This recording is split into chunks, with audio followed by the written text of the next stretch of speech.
좋아요, 구독 눌러주시고 댓글 남겨주세요.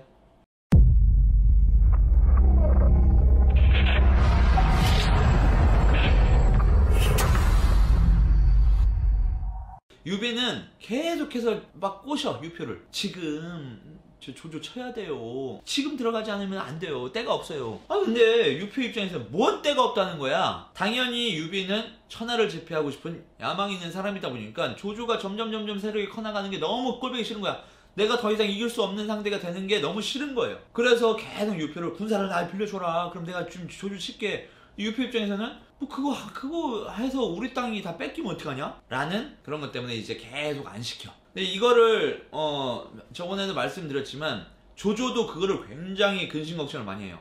내가 위쪽 하북 쪽으로 가서 이제 그쪽 평정을 할 때 만약에 유표가 유비랑 같이 해가지고 밑에를 우리 뭐 허도를 공격을 하면 어떡하지? 라고 했을 때 그거 안심하세요 라고 얘기를 했던 게 누구였어?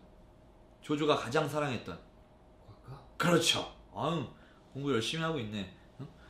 곽가. 우리 정말 이 젊은 나이에 이 절명하게 되는 천재모사 곽가. 곽가가 얘기를 하죠. 걱정하지 마라. 유표 이제 조조가 걱정하는 대로 유표가 뭐 유비를 시켜가지고 쳐들어올 일은 절대 없다. 왜냐? 유표는 의심이 많은 노인이기 때문에 유비에게 뭐 이렇게 병사를 얼마 전에 띄워주고 이렇게 뭐 예를 승리를 했다 했을 때 유비가 내 말 듣겠느냐? 절대 안 그런다. 그러니까 그런 의심이 많고 유비를 100% 믿지 않기 때문에 절대 그럴 일은 발생하지 않을 겁니다. 곽가가 호언장담을 했죠. 근데 결과적으로는 그게 맞아떨어졌지. 절대 유표는 움직이지 않았어요.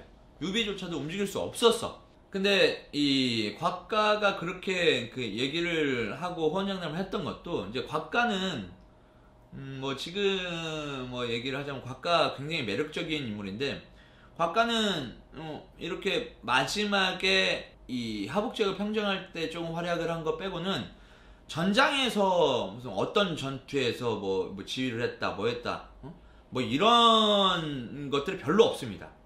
거의 없어 곽가는. 근데 게임을 하거나 이래도 곽가의 지력이 무슨 높게 평가될 때는 98, 적게 평가돼도 97, 요 정도 평가되는 이유. 그리고 실제 그 역사에서도 조조가 곽가를 가장 사랑해요. 이 적벽대전에서 패하고 난 후에 조조가 탄식을 하면서 그렇게 얘기를 하게 됩니다. 곽봉효만, 봉효라는 거는 이제 곽가의 이제 자입니다. 곽가만 살아있었어도 내가 이 지경이 안 됐을 텐데. 곽가가 없는 게 너무나도 한스럽다. 이런 얘기들을 조조가 많이 해요. 근데 이거는 왜 어떻게 이 조조가 곽가를 이 정도로 사랑하고 전쟁에 나중에 곽가가 죽고 나서 한참 후에 적벽대전을 치르고 나서 적벽대전이 끝나고 난 후에도 이 모사들이 굉장히 많고 거기에 책임을 물을 사람들이 굉장히 많았지만 가장 크게 탄식을 했던 게 곽가가 있었다면은 내가 이렇지 않았을 텐데 라고 얘기했던 이유가 뭘까? 가만히 생각을 해보세요. 유추를 할 수 있는 거는 그런 거죠. 곽가는 앉은 자리에서 천리를 내다보는 해안을 가졌다. 와, 그래. 지금 이쪽에 있으면서도 유비랑 뭐 유표가 어떤 관계인지 알고, 그리고 곽가가 했던 것 중에 또 굉장히 큰 게 있었던 게 조조가 굉장히 두려워하고 걱정을 했던 세력이 있습니다. 원소는 그렇게 크게 걱정 안 했어. 하지만 가장 걱정했던 세력이 손책이었죠. 손책이 살아있을 때 뭐 강동을 평정하고 이렇게 했을 때 이 조조가 이야기합니다. 와, 강동의 저 미친 어린 새끼랑은 장을 가르기 힘들겠구나 라고까지 표현을 할 정도로 굉장히 두려워했어요, 손책을. 근데 곽가가 이야기합니다. 걱정하지 마십시오. 손책은 얼마 안 있다 자객에 의해 죽을 겁니다 라고까지 얘기를 했어요. 근데 그게 또 현실화가 되죠. 근데 그거는 지어낸 얘기가 아니고 실화입니다. 역사에도 다 있는 이야기고. 근데 어떻게 곽가는 앉은 자리에서, 얘가 무슨 전쟁터를 맨날 떠돌아다니는 것도 아닌데 앉은 자리에서 그런 것들을 다 뭐 맞추고 노스트라다무스냐 뭐 그런 것도 아니에요.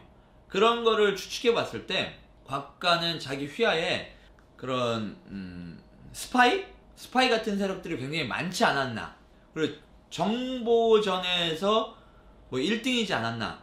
그러니까 뭐 지금은 뭐 구글 검색하고 네이버 검색하고 그럼 쫙 나오고 이런 것처럼, 만약에 구글 검색하고 네이버 검색하는 사람이 있고 네이버나 구글 같은 게 아무것도 없이 모르고 있는 사람, 도서관 가서 책 뒤져야 되고 이런 사람이 있다. 싸움이 되겠어요? 그런 것처럼 곽가는 굉장히 그런 앉은 자리에서 그런 해안을 가질 수 있었던 거는 자기 휘하 그런 특수 부대 같은 거를 자기가 관리를 해서 정보전 그런 거에 굉장히 능하지 않았나. 그러다 보니까 유비와 유표의 관계도 너무나도 이 보고를 잘 받으니까 잘 알고 있고, 손책도 손책이 맨날 이렇게 뭐 그런데 호족들이 잘 따르지 않고 손책의 강력한 힘에 의해서 묶여있는 사람들이다 보니까 앙심을 많이 품고 있는 사람들이 있구나. 뭐 그런 것들도 굉장히 정보를 많이 얻지 않았을까라는 생각입니다. 그런 거 있잖아, 비둘기 같은 거 날려보내가지고 또 이제 받고, 그 영화 적벽대전에 보면은 제갈량이 그런 걸 합니다. 날리면 또 이렇게 비둘기 와가지고 거기서 또 읽어가지고 또 써서 보내고, 실제로 그런 거를 했을지 안 했을지 모르겠지만 아무튼 곽가는 그런 정보전에 굉장히 능하지 않았나. 그러니까 그 곽가가 죽고 나니까 그런 정보의 중요성, 그런 걸 할 사람이 없다 보니 실제로 조조가 굉장히 강한 세력을 이끌고 내려왔지만 질 수밖에 없었던 게 정보전에서 진 게 커요. 정보가 없어. 와, 곽가는 맨날 나한테 이런 정보도 주고 이렇게 했었는데, 와, 곽가가 없으니까 내가 이렇게 됐구나 라고 탄식을 했을 가능성이 크다라고 장동민은 생각을 하는 겁니다. 자, 그래서 이 유비는 유표 밑에서 계속 이렇게 뭐 있는데 유표를 계속 뭐 똥꼬 긁고 뭐 이렇게 해도 움직여지지가 않아.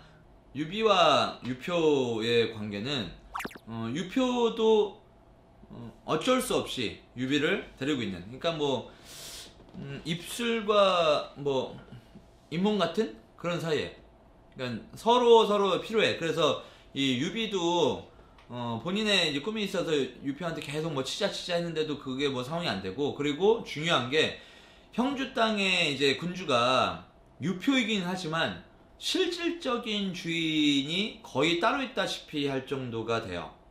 누구냐? 이 형주 지역의 가장 강력한 이제 호족인 채모라는 인물이 있는데, 이 채모라고 처음 들어봤지? 가장 또 이제 중요한 핵심 인물입니다. 채모라는 인물은 적벽대전에서 뭐 한 10손가락 안에는 들 수 있을 정도로 핵심 인물이에요. 이 채모라는 인물이 굉장히 부자야. 굉장히 부자여가지고 유표가 실질적인 형주 땅의 이제 주인이긴 하지만 그 뒤를 다 조정하는 비선실세인 거죠. 채모라는 사람이 굉장히 부자고, 모든 이 형주 땅에 일어나는 뭐 병사들 뭐 그리고 무슨 뭐 그런 불량미 뭐 이런 것들 다 채모가 책임지고 채모네 집안에서 이루어지기 때문에 채모가 없이는 이 형주 땅이 굴러가지가 않는 거야.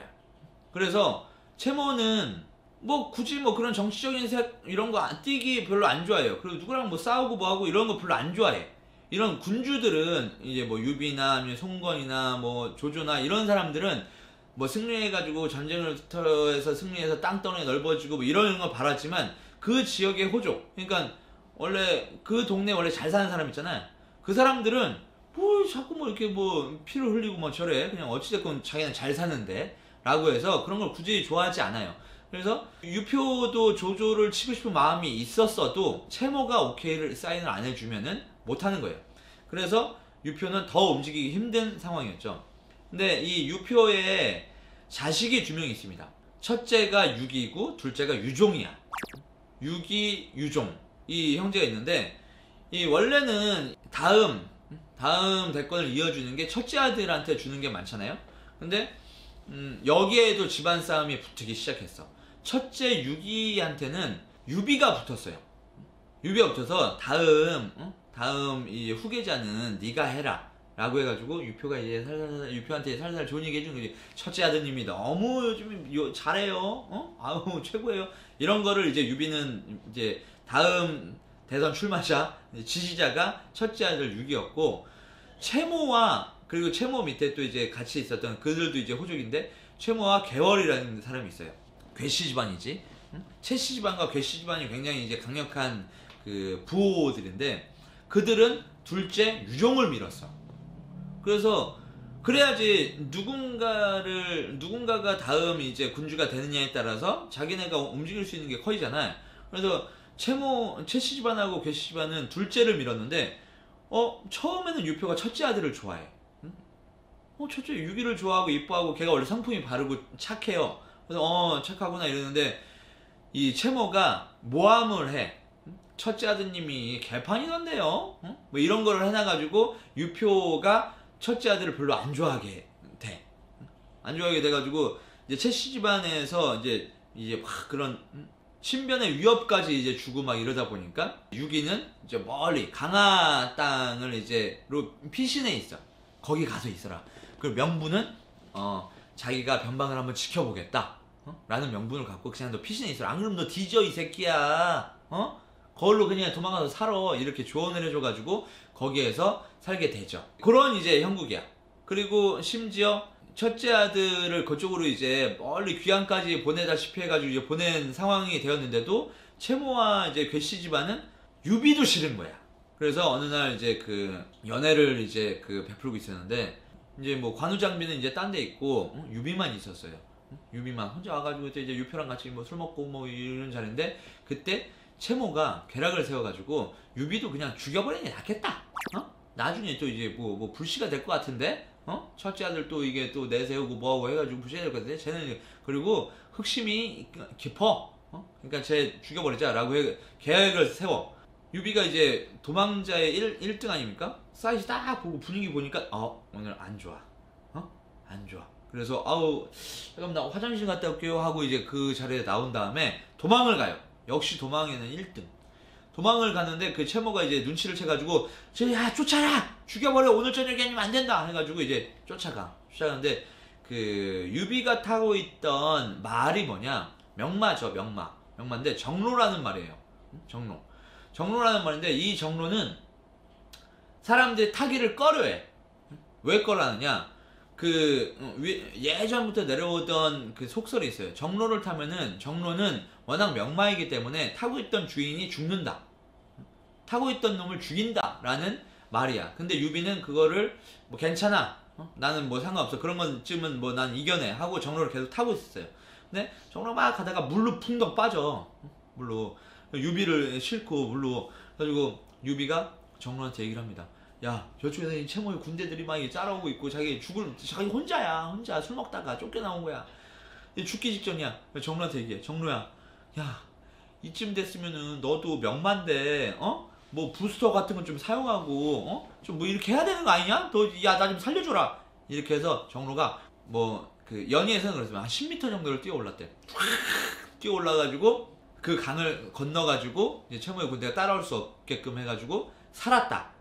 라는 일이 있습니다. 근데 이거는 정사에도 나와 10m를 뛰어넘었다 이거는 아니지만 정로를 타고 간신히 유비는 또 다시 한번 도망에 성공을 합니다. 그래서 게임에서도 정로를 얻으면은 절대 포로가 되지 않고 이 도망에 100% 성공하는 그런 능력치들을 갖고 있어요. 그래서 어찌됐건 지금 이 상황이 딱 됐는데 요렇게 흘러가고 있다가 208년이 됩니다. 208년이 되고 다 이제 평정된 이제 조조가 완벽하게 자기 중심적으로 이 모든 시스템을 바꿔. 어떻게 바꾸느냐? 삼공을 없앱니다. 가장 높은 위치에 있는 그 관직들이라고 했죠? 그 관직을 다 없애버려요, 조조가. 다 없애버리고 본인이 이제 승상이 됩니다. 승상이 이제 최고 권력자가 된 거예요. 이제 천자가 있고 그 밑에 바로 승상이야. 근데 거의 그냥 천자는 허수아비죠. 허수아비고 자기가 이제 거의 천자처럼 됐어. 그리고 고위 관직들을 다 없애버리고 승상만 남는 거야. 그러니까 1인 체제인 거예요. 그거를 딱 만들어 놓고 자 이제 남벌을 시작하겠다. 북쪽은 다시 평정을 했으니 남쪽으로 정벌을 하겠다 라고 출발을 합니다. 출발을 하려고 이제 다 준비를 다 해놨는데 그때 마침 유표가 세상을 갑작스럽게 ตึ니다. 근데 67살에 죽었으니까 뭐 갑작스럽게 뜬 건 아니야. 그냥 뭐 거의 호상이야, 호상. 거의 호상이지, 지금. 지금으로 따지면 한 90 정도에 이제 돌아가신 거야. 그러면서, 다음 이제 계승자를, 다음 차기를 둘째 아들이, 채모와 괴월이 이제 밀고 있었던 유종이 대권을 잡게 됩니다. 그러면 이제 어떻게 되느냐? 유비는 한마디로 낙동강 오리알 된 거예요. 낙동강 오리알 돼. 지금 요 상황에서 이제 밀려 내려오는데, 다음 화에서 이제 제가 말씀드릴 것들이 유비 삼형제와 유비네가 지금 어떻게 지금 꾸려왔는지, 그리고 제갈량은 어떻게 해서 유비에게 가게 되었는지 말씀을 드리도록 하겠습니다. 점점점 흥미진진해지는 적벽대전. 좋아요, 구독 눌러주시고 댓글 남겨주세요.